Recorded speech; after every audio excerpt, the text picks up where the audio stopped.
5ই August 2024 যদি বাংলাদেশে না হতো, তাহলে আজ 2 বছরের ভিতরে বাংলাদেশের 2টা বিভাগ ভারত দখল করে নিতেন। একটা রংপুর বিভাগ আর একটা চট্টগ্রাম বিভাগ। কিভাবে নিতেন? আপনারা জানেন যে মিরসরাইতে তারা 900 একর জমিতে একটা মিনি ক্যান্টনমেন্ট তৈরি করেছিলেন, যেই ক্যান্টনমেন্টের ভিতরে বাংলাদেশি কোনো মানুষের প্রবেশাধিকার থাকতো না। এখানে ভারতের সেনাবাহিনী অবস্থান করতেন, আর সেটা আসা যাওয়ার জন্য তারা কি করেছিলেন, ফেনীতে একটা ব্রিজ করেছিলেন। সেই ব্রিজটি এখনও আছে ফেনী নদীর উপরে।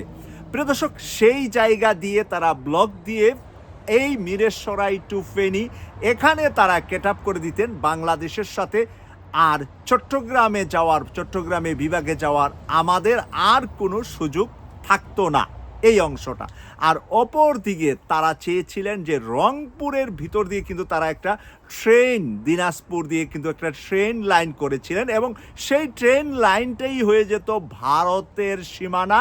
এবং সেই ট্রেনটা কিন্তু ভারত থেকে বাংলাদেশের ভূখণ্ড দিয়ে আবার ভারতে চলে যেত। বাংলাদেশে কোনো মানুষ এই ট্রেন ব্যবহার করতে পারতেন না। তো ওই উত্তরবঙ্গের সেই অংশটা আবার ভারত নিয়ে যেত, এবং সেখানে আমরা ইতিমধ্যে দেখলাম যে মূর্তি তৈরি করা, বিভিন্ন কিছু করা, যেগুলা আমাদের সোশ্যাল মিডিয়া সহ, মেইনস্ট্রিম মিডিয়া সহ যারা প্রতিবাদী মানুষ আছেন, তাদের প্রতিবাদের কারণে কাজগুলা এখন বন্ধ আছে।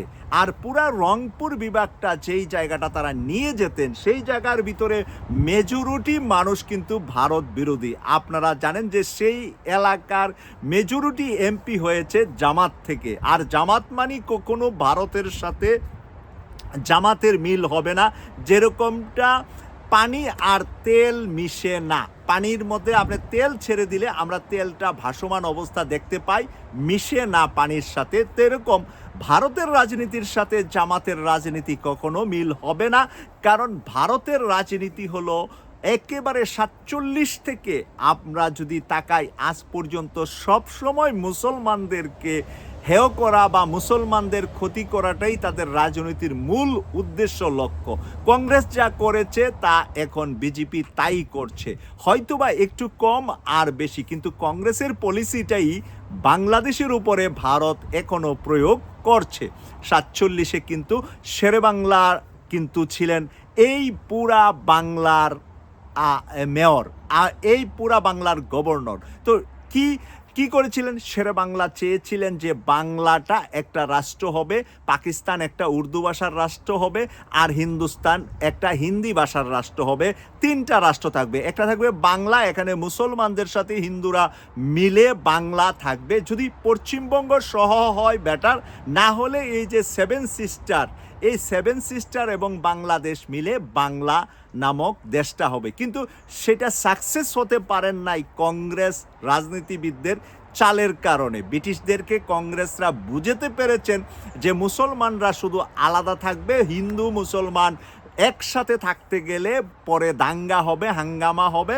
তাই যত হিন্দু অধ্যুষিত জায়গা মেজরিটি আছে এটা ভারতের সাথে থাকবে, আর বাংলাদেশটার ভিতরে যেহেতু মুসলমান, তাই পাকিস্তান 2000 কিলোমিটার দূরে, ওখানের সাথে তাদের একই দেশ থাকবে, পূর্ব পাকিস্তান আর পশ্চিম পাকিস্তান নামে।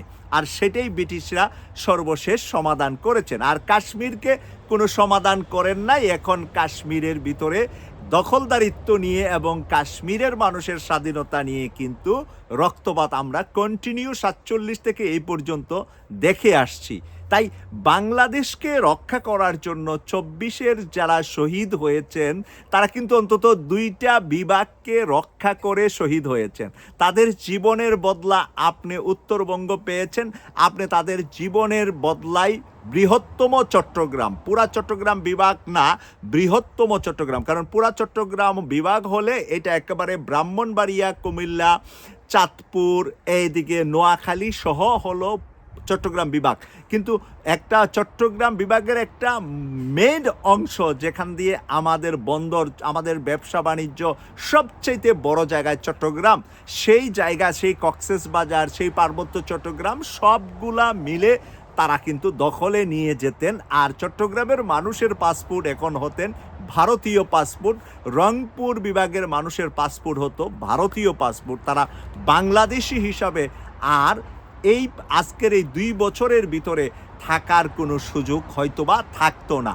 কিন্তু বলে না রাখে আল্লাহ মারে কে। আল্লাহ যখন বাংলাদেশের মানুষকে সাহায্য করেছে ভারতের এই ষড়যন্ত্র থেকে বাঁচার জন্য, তখনই আবাবিল পাখির মতো নেমে এসেছে আমাদের সন্তানরা, নেমে এসেছে মায়েরা, নেমে এসেছে শিশুকে কুলে নিয়ে মায়েরা মাঠে নেমেছিলেন। মায়েরা তার উপযুক্ত ছেলে মেয়েদেরকে রাস্তায় নেমে দিয়েছিলেন আদর করে, দোয়া করে যে তুমি যদি মরে যাও শহীদ হবা, বেঁচে আসলে গাজী হবা। এই যে বাংলাদেশের 24-এর এই অভ্যুত্থানটার যেই আকাঙ্ক্ষাটা আজকের সরকার ভ্যালু করতে পারছেন কিনা, এই প্রশ্ন মানুষ করে থাকেন আমাদেরকে। আসলেই একটু আমরা যখন দেখি যে কিছু মির্জাফর, কিছু গাদ্দাররা 24-কে উড়িয়ে দিচ্ছে, 24-এর শহীদদেরকে অমূল্যায়ন করছে, আহতদের চিকিৎসা এই পর্যন্ত আমাদের সরকার, কোনো সরকারই সঠিকভাবে করছে না। আমি ধরে নিলাম অন্তর্বর্তীকালীন সরকার কম সময়ের ভিতরে গাদ্দারদের কারণে পুরোপুরি কাজ করতে পারেন নাই, কিন্তু অন্তর্বর্তীকালীন সরকার তো 1.5 বছর ছিলেন, আর আরও 6 মাস তো এখন নির্বাচিত সরকার। তারা কি আমাদের আহতদের সম্পূর্ণ চিকিৎসার দায়িত্ব নিতে পেরেছেন? আমাদের না খেয়ে না পরে হলেও তো তাদের চিকিৎসাটা করা খুবই আমাদের প্রয়োজন এবং আমাদের দায়িত্ব।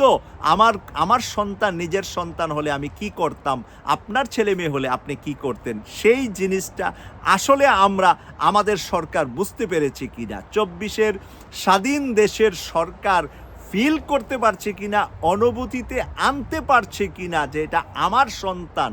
সেই জায়গায় যদি আমরা না আসতে পারি, বারবার আমাদের জন্য কিন্তু 24 আসবে, বারবার ভারতীয় গাদ্দাররা আমাদেরকে বিভিন্নভাবে সমস্যা ফেলার চেষ্টা করবে।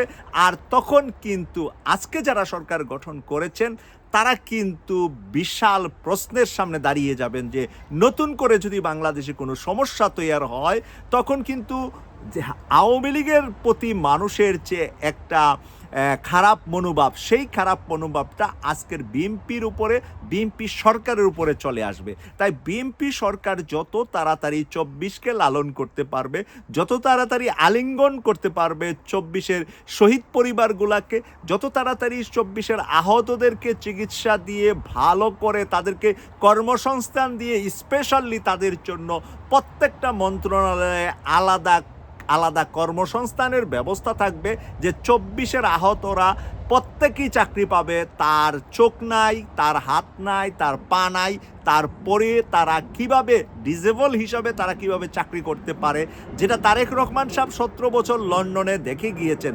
প্রত্যেকটা ডিসেবল মানুষকে লন্ডনে বা ইউকেতে সর্বোচ্চ শিক্ষায় শিক্ষিত করার জন্য সরকার বদ্ধপরিকর, এবং প্রত্যেকটা মানুষকে তার উপযুক্ত মতে কর্মসংস্থানও দিয়ে থাকেন। এই জিনিসটা তারেক রহমান সাহেব 17 বছর দেখেছেন, ওনার ওয়াইফ 17 বছর দেখেছেন, ওনার মেয়ে 17 বছর দেখেছেন। আমি বিশ্বাস করি যে উনি এই ধরনের একটি প্ল্যানে যদি উনি যান, তাহলে উনি জিয়াউর রহমানের মতন এবং বেগম খালেদা জিয়ার মতো বাংলাদেশের মানুষের কাছে সম্মানিত হতে পারবে। প্রিয় দর্শক, আমার এই বক্তব্যে আপনাদের কাছে কেমন লেগেছে মন্তব্য আপনারা কমেন্টস করে লিখবেন, এই প্রত্যাশা করছি। আমি সৈয়দ মাসুক, লন্ডন থেকে। আল্লাহ হাফেজ।